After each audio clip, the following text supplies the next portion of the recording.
لگتا ہے میرا بلاوا آ چکا ہے ہن گل میری دھیان نال سنیا جی۔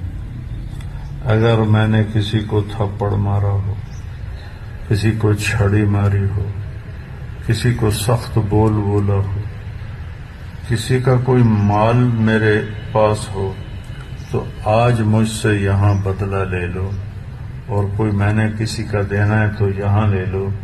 قرآن کریم کے الفاظ نازل ہو رہے ہوتے تھے تو رسول کریم سرور عالم صلی اللہ علیہ وسلم کو یہ فکر ہوتی تھی کہ یہ وحی کے کلمات ہیں، قرآن کریم کے کلمات ہیں، یہ کہیں میں بھول نہ جاؤں۔ لہذا ادھر جبریل امین علیہ السلام قرآن کریم کی تلاوت فرما رہے ہیں، اور ادھر نبی کریم صلی اللہ علیہ وسلم ساتھ ساتھ اس کو دہراتے جا رہے ہیں کہ ان میں سے کوئی لفظ مجھ سے بھول نہ جائے۔ تو دوہری مشقت، ایک وحی کی بذات خود مشقت، اور ایک اس قرآن کریم کو اپنے حافظے میں محفوظ کرنے کی مشقت۔ تو اللہ تبارک و تعالیٰ نے وحی نازل کرتے کرتے کرتے سورہ قیامہ کی، جس میں قیامت کے احوال بیان فرمائے اللہ تبارک و تعالیٰ نے، اس کے درمیان جب دیکھا کہ میرے پیارے محبوب کو مشقت ہو رہی ہے یاد کرنے میں، تو آپ کو تسلی دی کہ لا تحرک بہ لسانک لتعجل بہ، اے میرے محبوب تم اپنی زبان کو حرکت دینے کی تکلف نہ کرو کہ جلدی جلدی یاد کرنے کی کوشش کرو، تم اس فکر کو چھوڑ دو کہ یہ تمہیں بھول نہ جائے، اپنی زبان کو حرکت نہ دو، جلدی کرنے کے لیے اور یاد کرنے کے لیے حرکت نہ دو، بس سنتے رہو۔ کیوں؟ ان علینا جمعہ وقرآنہ، یہ جو تمہارے ذہن پر ایک بوجھ ہے کہ میں کیسے یاد کروں گا، بعض اوقات ایک مرتبہ سورہ انعام کے بارے میں آتا ہے کہ پوری سورہ انعام، اتنی طویل سورت جو ایک پارے سے زیادہ کے پر مشتمل ہے، اکٹھی نازل ہوئی تھی۔ روایات میں آتا ہے کہ 40,000 فرشتے لے کر آئے تھے وہ سورہ انعام، پوری کی پوری اکٹھی۔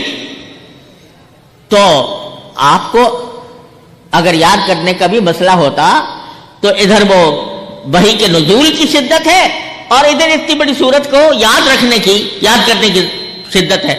تو اللہ تعالیٰ نے فرمایا میرے محبوب تم اپنی زبان کو حرکت دے کر جلدی جلدی یاد کرنے کی کوشش نہ کرو۔ کیوں؟ ان علینا جمعہ وقرآنہ، ہماری ذمہ داری ہے۔ کیا ذمہ داری ہے؟ کہ اس قرآن کو تمہارے سینہ اقدس میں محفوظ کر لینا، یہ ہماری ذمہ داری ہے۔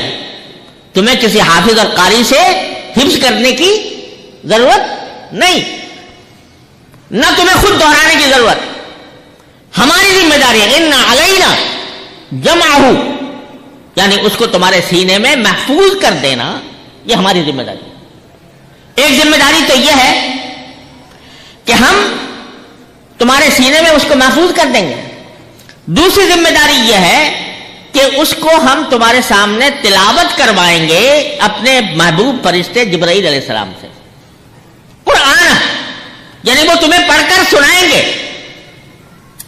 اور پڑھ کر اس طرح سنائیں گے جیسے کہ ہم چاہتے ہیں۔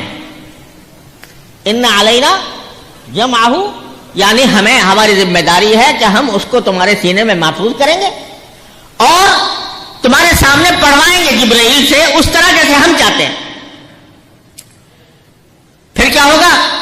فَإِذَا قَرَأْنَاهُ، جب ہم پڑھوا دیں، ہم پڑھ دیں یعنی ہمارا فرشتہ پڑھ دے، فَاتَّبِعْ قُرْآنَهُ، تو دل میں آپ کے محفوظ تو ہم نے کر دیا، آپ اس کو بھولنے والے نہیں ہیں، آپ کے اوپر کبھی نسیان اس قرآن کریم کا طاری نہیں ہوگا کہ آپ بھول جائیں کہ ہم نے کیا نازل کیا تھا۔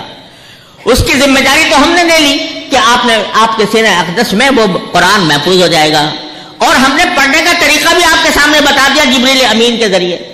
جب ہم نے پڑھنے کا طریقہ بتا دیا تو پھر فَاتَّبِعْ قُرْآنَ، جس طریقے سے جبریل امین نے تمہارے سامنے پڑھا تھا اسی طریقے کا اتباع تم بھی کرو، قرآن کریم کو تو اسی طرح پڑھو جس طرح تمہارے سامنے جبریل امین نے پڑھا تھا۔